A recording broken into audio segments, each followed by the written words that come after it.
ছাত্ৰ-ছাত্ৰীসকল ইউটিউবৰ এই ভিডিঅ'টোলৈ সকলোকে স্বাগতম জনাইছোঁ। আজি মই এটা সৰু টপিক লৈ আহিছোঁ ইংলিছ গ্ৰামাৰৰ, সেইটো হৈছে নাউন। ছাত্ৰ-ছাত্ৰীসকল, গ্ৰামাৰ হৈছে এটা ভাষাৰ ভেটি, আৰু ভেটি নোহোৱাকৈ আমি এটা ভাষা ভালকৈ শিকিব নোৱাৰোঁ।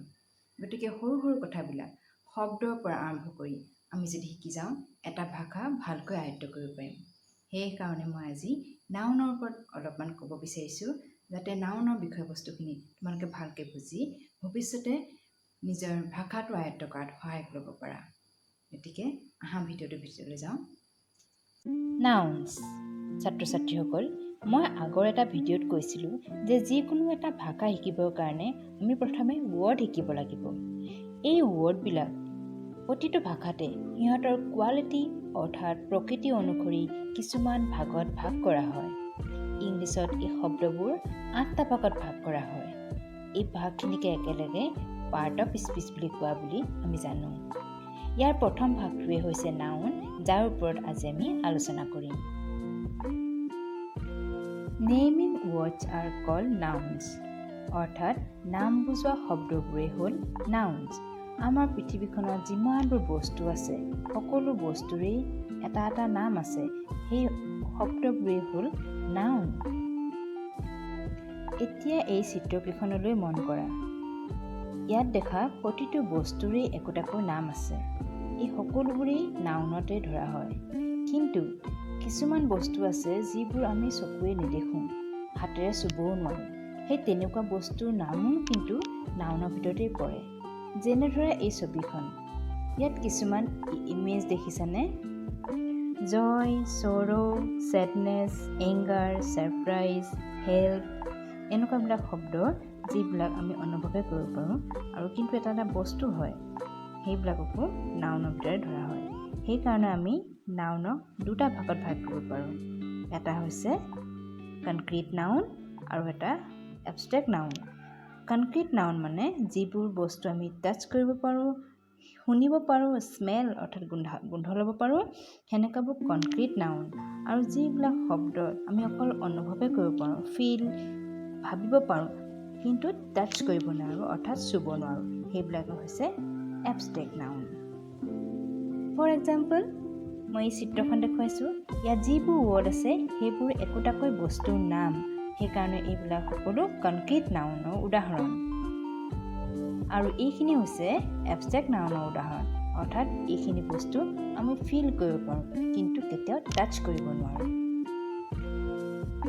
এতিয়া এবষ্ট্ৰেক্ট নাউনক একাষৰীয়াকৈ থৈ কনক্ৰিট নাউনৰ মাজলৈ যাওঁ।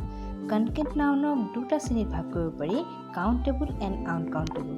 কাউণ্টেবল হৈছে যিবোৰ নাম, যিবোৰ নেম আমি কাউণ্ট কৰিব পাৰোঁ, যিবোৰ বস্তু আমি কাউণ্ট কৰিব পাৰোঁ সেইবোৰ কাউণ্টেবল নাউন, আৰু যিবোৰ বস্তু আমি কাউণ্ট কৰিব নোৱাৰোঁ সেইবোৰ আনকাউণ্টেবল। আৰু সেই দুটা ভাগ আমি কনক্ৰিট নাউনৰ পৰাহে কৰিব পাৰোঁ। ছাত্ৰ-ছাত্ৰীসকলে ভালকৈ বুজি পাবৰ কাৰণে এই চিত্ৰখন মন কৰা। কাউণ্টেবল আৰু আনকাউণ্টেবলৰ পাৰ্থক্য সুন্দৰকৈ এক্সাম্পলেৰে বুজাই দিয়া হৈছে। কাউণ্টেবল নাউনৰ কথা কওঁতে এইখিনিতে এটা কথা কৈ থওঁ যে ছিংগুলাৰ আৰু প্লুৰেল আমি যিবোৰ কৰোঁ, একবচন, বহুবচন, সেইবোৰ কেৱল কাউণ্টেবল নাউনৰ পৰাহে কৰিব পৰা যায়। Kinds of concrete nouns. Concrete নাউনক আমি 4 প্ৰকাৰে ভাগ কৰিব পাৰোঁ। সেইকেইটা হৈছে proper noun, common noun, material noun আৰু কালেক্টিভ নাউন।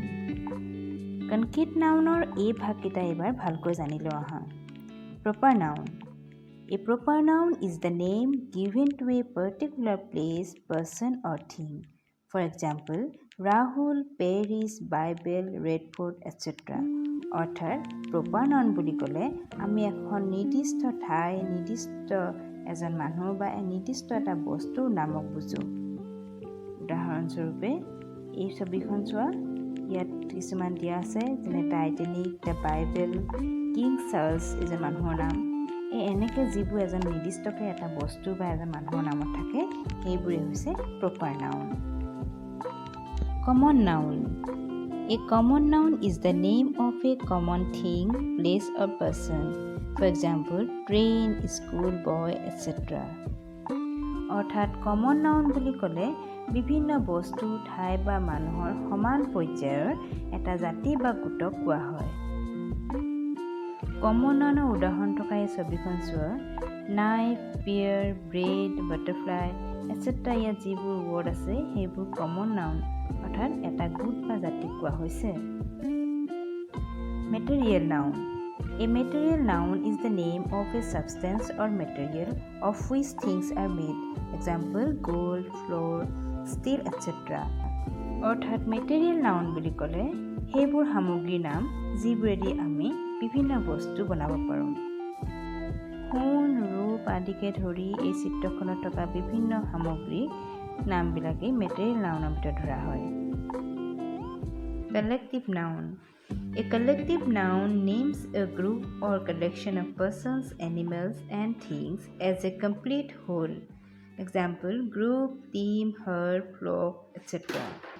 কিছুমান বস্তু, ব্যক্তি বা জন্তু আদিৰ গোটক কিছুমান বিশেষ নামেৰে জনা যায়।